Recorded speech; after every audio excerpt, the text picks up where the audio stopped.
Well, hi everybody and welcome to BPD Update. I'm Steve Strachan, your Chief of Police in the City of Bremerton, and if you're a regular viewer of the show, you know that we do this every month to talk a little bit about topics that are of interest to you as a resident of Bremerton, and as well as topics that are sort of hot in the profession of law enforcement. And then, as we always do at the second half of the show, or in the second half of the show, we'll talk a little bit about specific incidents, a few statistics, and some of the things going on around the Bremerton Police Department. So anyway, welcome.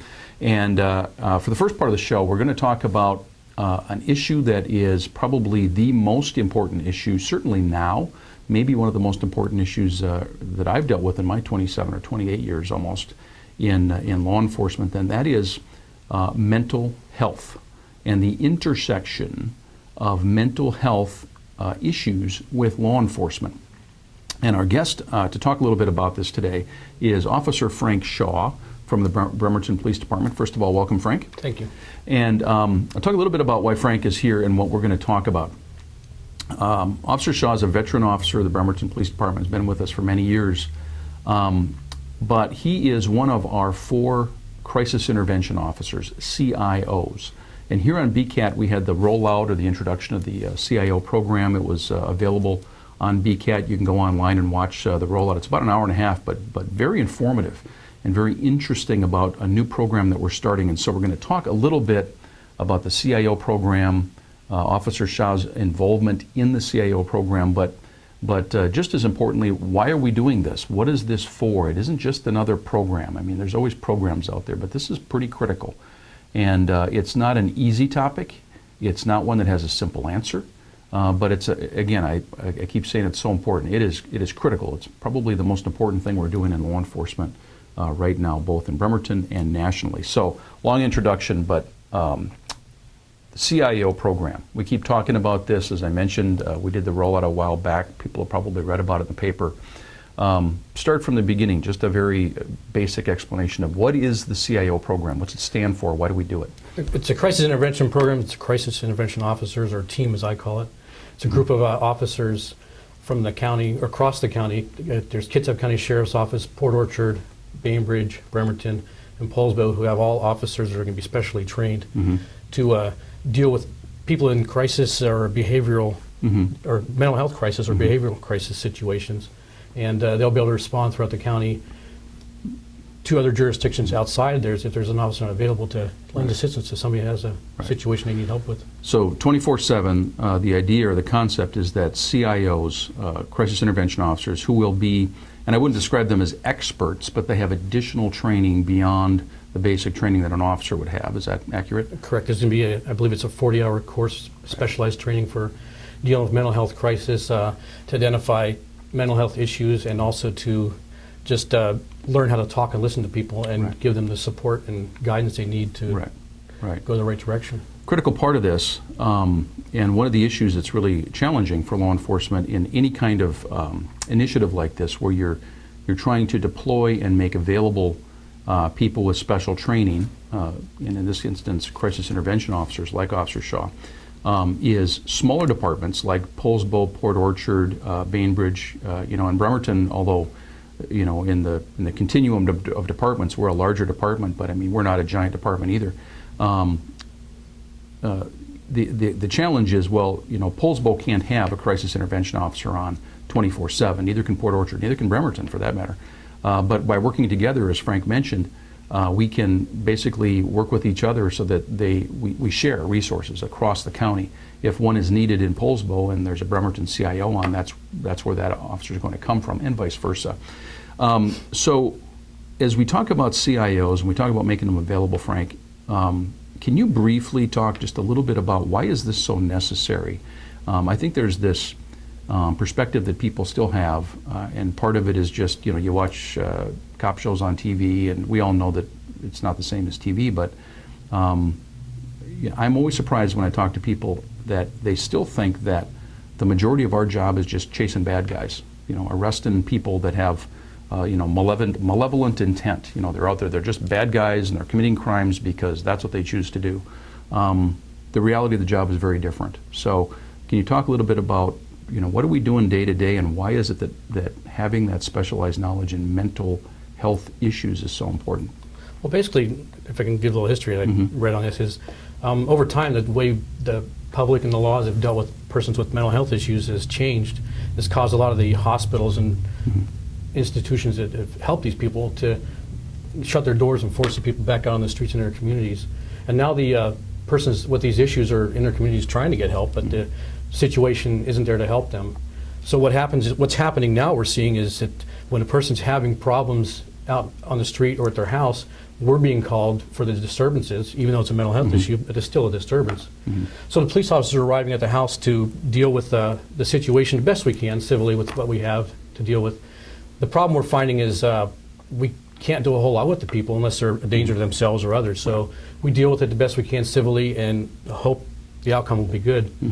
Officers are clearing the call, then they're getting called back to the disturbance again, and sometimes the disturbance are getting worse to where we're having to arrest the person who's having their mental health issues or crisis and taking them to jail for the disorderly conduct they're having. And another way to view this, and again, it can be a little bit complex, but law enforcement is set up constitutionally in a system, with due process and the adversarial court system. It's all set up to enforce the law and when crimes are committed. And so the restrictions we have on us as police officers and restrictions on our authority are all set up for that sort of expectation, law enforcement, just what it sounds like. And as Frank mentioned, things have really shifted. I mean, institutions have been shut down that used to house a lot of the mentally ill. Western State Hospital in Western Washington, they've shut a lot of wings down over time. Those have been reduced, and this is true nationally as well. This is just sort of my editorial opinion, but we have all become convinced as a society that one flew over the cuckoo's nest. That just showed that nobody belongs in an institution and they're all bad. Well, the fact is some people do belong in an institution, at least for some period of time. And we are starting to see the outcomes of some of those policies that were instituted in the 70s, 80s, and 90s to basically put everybody out in the community. In addition, and Frank referred to this, in the state of Washington, the bar or the standard to get somebody involuntarily committed on a mental health hold is extremely high. Families are often very frustrated because they can't get their child or even adult child, their son or daughter sometimes, put into a on a mental health hold because, again, Frank talked about the fact that the standard is they have to be a real danger to themselves or others. That's a very high bar. So you put all those things together and the fact that there aren't many resources out there to deal with this, and we are left to deal with it the best we can in a system that's really set up for crime or law enforcement as opposed to social services and frontline social work, which is really what we're doing. So it is what it is. That's where we are in law enforcement's in the same place really all over the country, but understand that it's very, very challenging. In addition, remember that these incidents of mass violence nationwide that are often involving individuals with mental illness, Cafe Racer, Aurora, Seattle Pacific, I mean, unfortunately it goes on, and then there's so many others nationwide, really raise the attention. But of course, those are the exceptions. They are sort of the most extreme examples. Most people with mental illness issues handle it. They follow the regimen that they should. They're just fine. But those outliers, those extreme examples, really raise the attention on this issue. So that's a little bit of the context. Frank talked a little bit about the CIO program and why we're instituting this to basically deal with this in a more effective way. It's not going to be perfect, but it's a more effective way. So talk to us a little bit about how this will work when this is up and running. You are one of our CIO officers. You will receive this additional training. So a resident has a problem with, let's say, an adult son who has a specific mental health issue that is a challenge, whether it be medication, behavior, some of the way that they're behaving, and they call us and they say, I don't know what to do. Maybe this person's suicidal, maybe they're threatening others. How's this going to work? They call 911. What happens after that? Well, in general, the 911 call will happen. The call receiver at CENTCOM, which is our 911 dispatch center, they'll receive the information as to what the problem is. They're also going to receive training, and the word will go out as a call that there's a problem.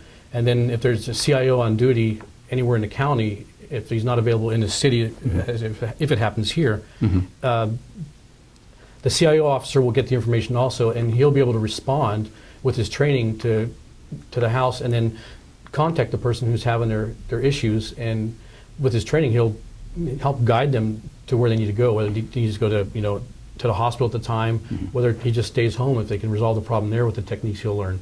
He can also talk to the family and give the family members ideas of what they can do in the future and where they can go from there on out to deal with the person.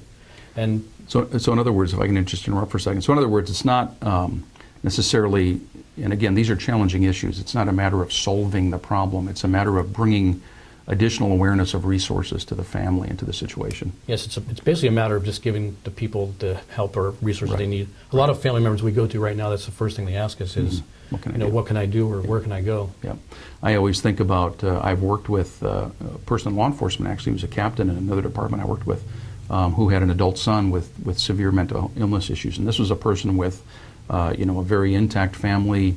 They had, they were middle class, they had great health insurance, and it was a full-time job. I mean, it is very, very challenging to deal with an individual with severe mental health issues in a family, and it's something that we certainly understand, and we're trying to find better ways to help.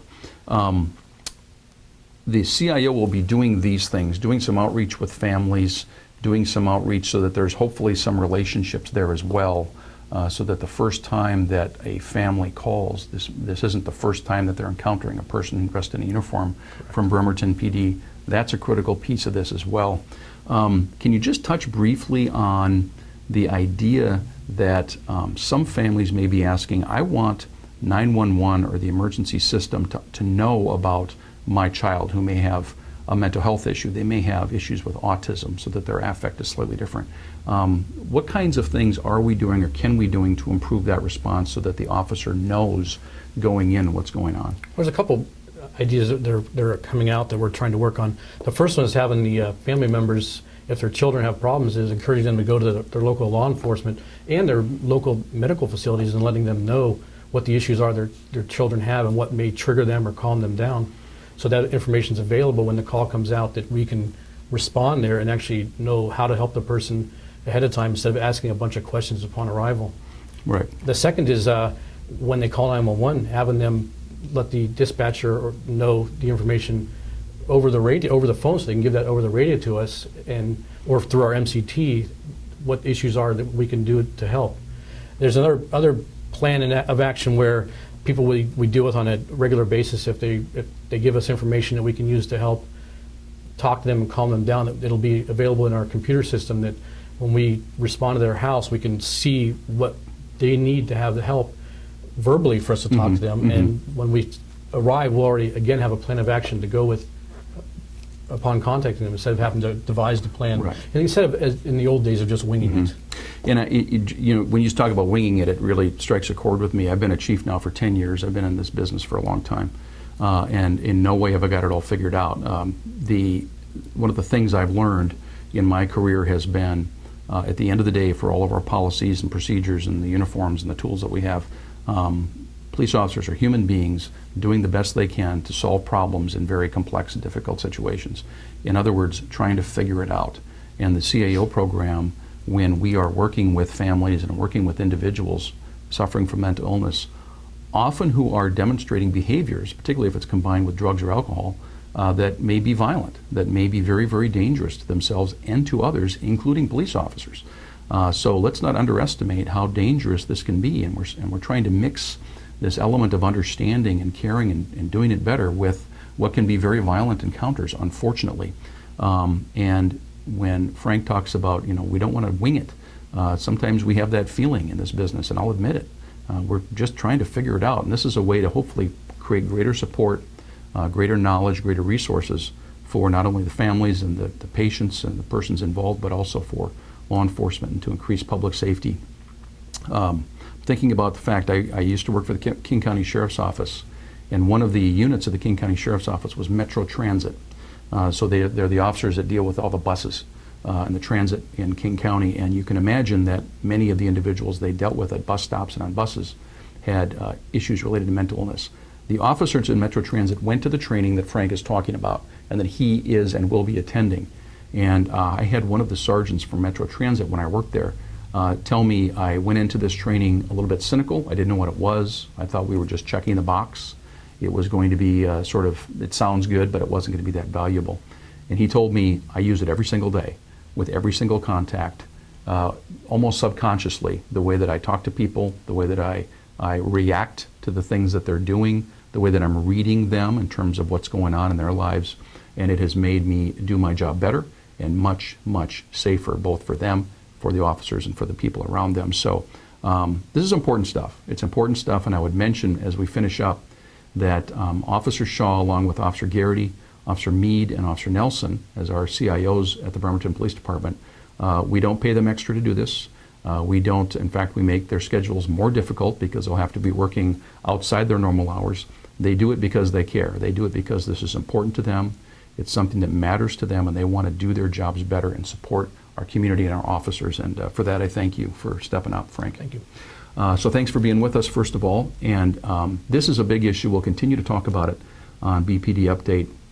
If you get my newsletter, I will often give you cases that we see week to week so that you can get some idea and context of what our officers are dealing with, because it's something that we should all be paying attention to. And again, if you are viewing this and you have a family member, a friend that this might affect, this is something that we really invite you to pay attention to. What we're going to do now as we finish up this segment is go to the second half of the show. As you know, we like to share with you statistics and incidents, and we often take those from the report that we provide to the council. So let's now take a look, if we can, at what's going on around the Bremerton Police Department. Thank you, Council President. This will be the monthly report for July and on into August 2014. And as we usually do, let's take a quick look at some of our numbers and statistics for, this is for the month of July as compared to the same month in 2013. You can see that reports continue to trend downward under 1,000 per month, and I think I showed you last month that we've been doing that now for several months in a row. Our number of arrests also down pretty significantly, 27% compared to the same month in 2013. But as a general statement, and we've been looking at this, our number of arrests are down, our jail time is up. In other words, people being arrested and going to jail are fewer. The people going to jail are staying there a little bit longer, which is sort of what we expected with some of the focus areas that we're going into in terms of frequent flyers. So that's, I guess, somewhat those numbers are somewhat we would expect to see. Domestic violence, you can see down a little bit. DUIs about the same as last year, and mental health calls actually down a little bit from the same month last year. Let's look at those frequent flyer focus areas. Trespass incidents, you can see we're down. We did see an increase in driving while license suspended tags, although 10 was really low last year in July. You can see that theft reports are around the same. They're up 4%. We did see an uptick in vehicle theft, but again, that's a relatively low sample size. And then this is a good number. Theft arrests are down, and burglaries were down substantially. So we're going to really track that one. Burglaries of a residence, obviously a very serious crime, one that we'll continue to track closely. But one that really was kind of an anomaly was shoplifting. We're seeing shoplifting really tick up right now, particularly shoplifting of alcohol from stores. And so we're working with some stores and loss prevention to try to prevent that, but we're seeing a real uptick in shoplifting, and other areas have seen that same increase in shoplifting. So just something to pay attention to. As I mentioned last month, we are introducing our public version of our High Five now, which is going out on our website. It's going out on our Twitter feed. It's being published in the paper. And that first public version was sent out in early August. The newest version was sent out, I think, yesterday. 3 of the 5 from the first group are already in custody. We now have 3 of the 5 from the second group in custody. One of them was someone who was actually called in by an employee of a transit company who said, that person is on my foot ferry. It was the Kitsap Transit foot ferry. And he said, I saw that person in the paper or on the Twitter feed, and I know who, that person is here. So they called in. A couple of our officers went down and picked that person up. So that has been something that I think so far we've gotten some good feedback on. Also something that's been discussed with the Public Safety and Parks Commission, but committee, excuse me, and something that we'll be looking at in the future. And I've spoken with the Kitsap Sun about this as well. Is the concept of an alcohol impact area. So this is a necessary, or not a necessary, but a possible next step in beginning to work on some of these neighborhood issues. This just basically means that retailers would voluntarily choose to not sell high alcohol, low-cost alcohol in the morning between 6 a.m. and 10 a.m. so that has basically an impact on what we would call chronic inebriates in certain neighborhoods. So that's something that we'll be looking at considering over the next few months, and we've begun work on that already. And all that information, including our high five, is always on our website, our newsletter, and our Twitter feed. Let's take a look, again, not to throw too many statistics at you, but every so often we like to show this to you. This is the number of police events by month through our dispatch center, or CENTCOM, Central Communications. The light blue on the left, that bar is Bremerton. The gold one in the middle is Kitsap County. So you can see that Kitsap County, the number of events they have month to month is higher than ours, but remember that their jurisdiction is also quite a lot larger. So we are a town that has a lot of events, a lot of activity. We also have a response time that we're very proud of. Again, the light blue bar is Bremerton, and this one you want to be lower. Code 1 response, the most critical emergencies, we are just over 2.5 minutes. You can see that we are among the lowest in the county compared to other agencies, including places like Poulsbo and Bainbridge Island, in response times for any type of police call. This really just speaks to the fact that we're a full-service police agency. This is a city with a police department that's out there and close to residences all the time. So again, not something I want to spend a lot of time on, but just a good reminder of the fact that we have good response time in the city of Bremerton. Mentioned before that we're going to start sending some prisoners to the Strachan jail. You approved that option for us a couple of months ago. This is a photo of one of our first prisoners being transferred. This is at the King County Regional Justice Center in Kent, where the transfer actually takes place.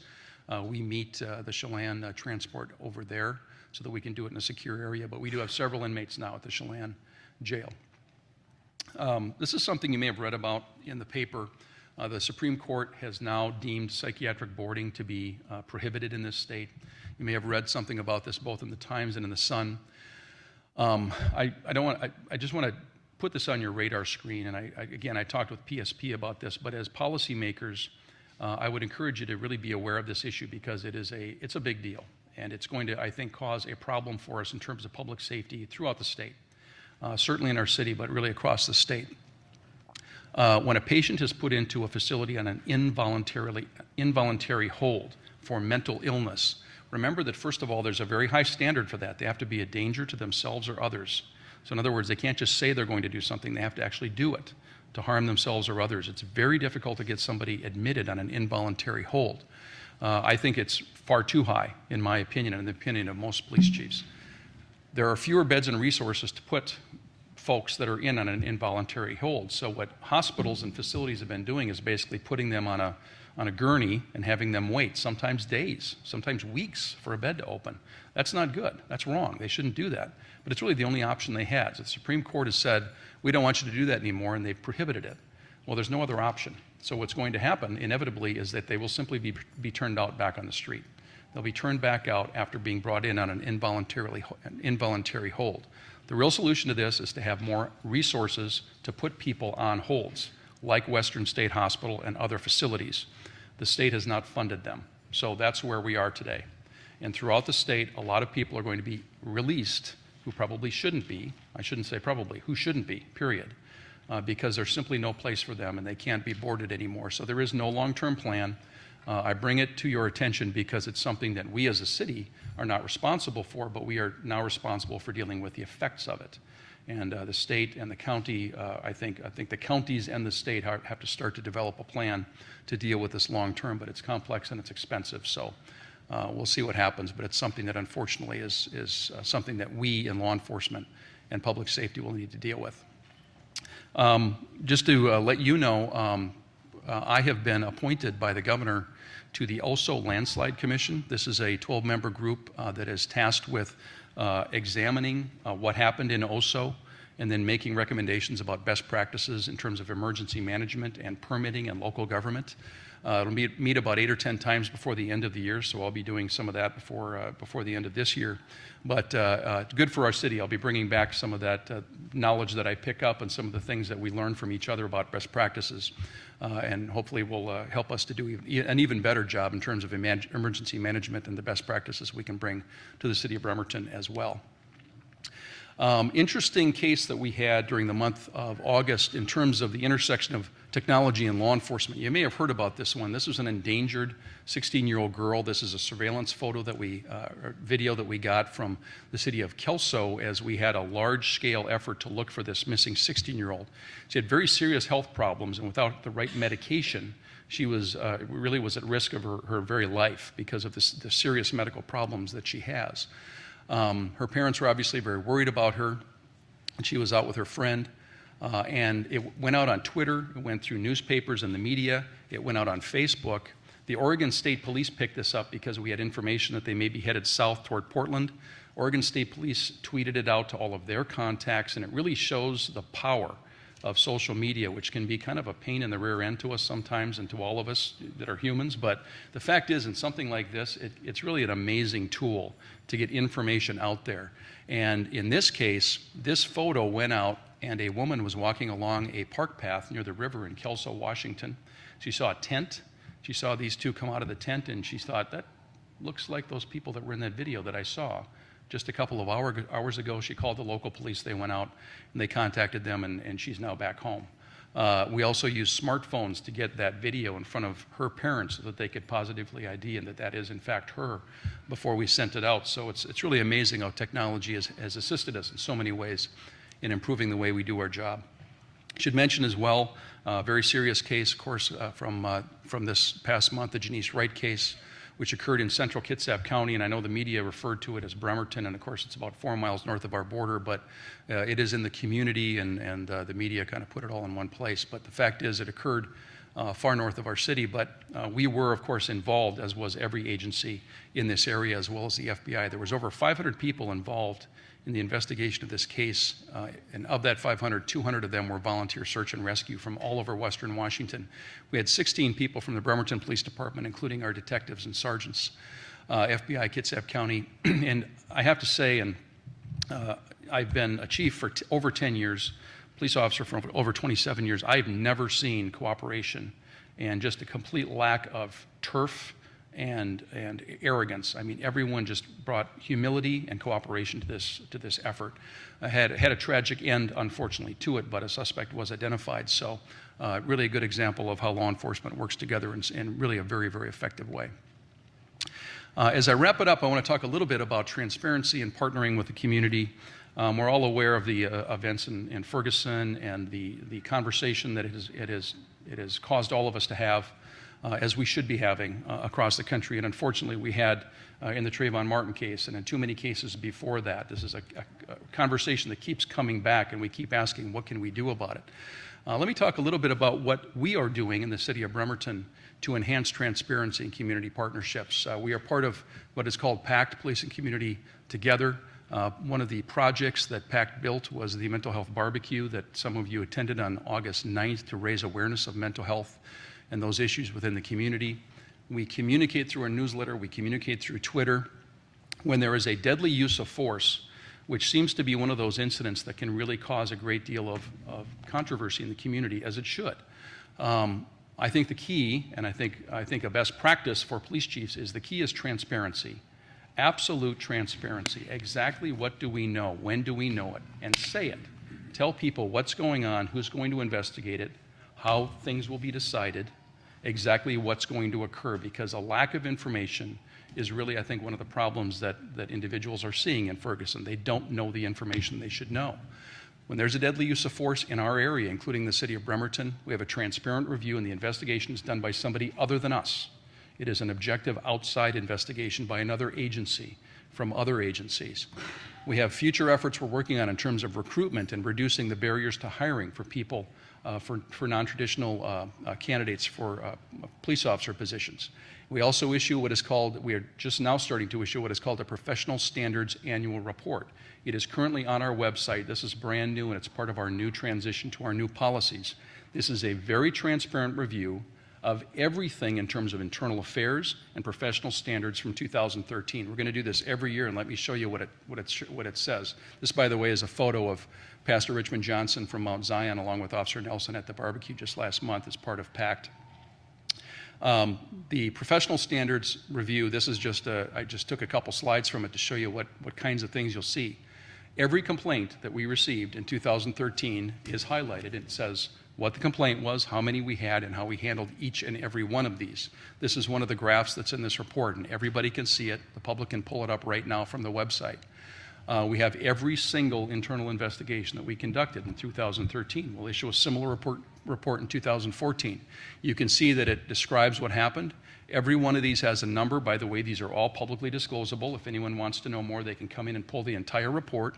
It also shows the result, including things like retiring in lieu of termination, suspension, counseling, letters of reprimand. It shows exactly what we do and exactly what the result was. It also shows data about infractions as compared to race. We can run those things. So we put that out there because we should be transparent about it. And we compare it to the demographics of Bremerton because it also shows that we are being attentive to this as well. That is really the essence of transparency, is ensuring that we are examining this and looking at it all the time. These are the infractions that were issued in 2013. We broke them out by race when it's known. We compare that to the demographics of our city. That's all available, again, to the public. It also includes every pursuit incident that we had and exactly what the outcome was. It includes every civil claim against us, every officer-involved collision, no matter how minor, every use of force throughout the entire year, and an analysis of each one. It's on our website, and it really is about that transparency and that partnership with the community. And I think when you combine that with our piloting of the body cameras, again, we're trying to get in front of this and make sure that we are always transparent and open with the community, because I think that's exactly what our community deserves. So just a little bit about what's going on around the Bremerton Police Department. Again, as always, thanks for watching, and we'll see you next time on BPD Update.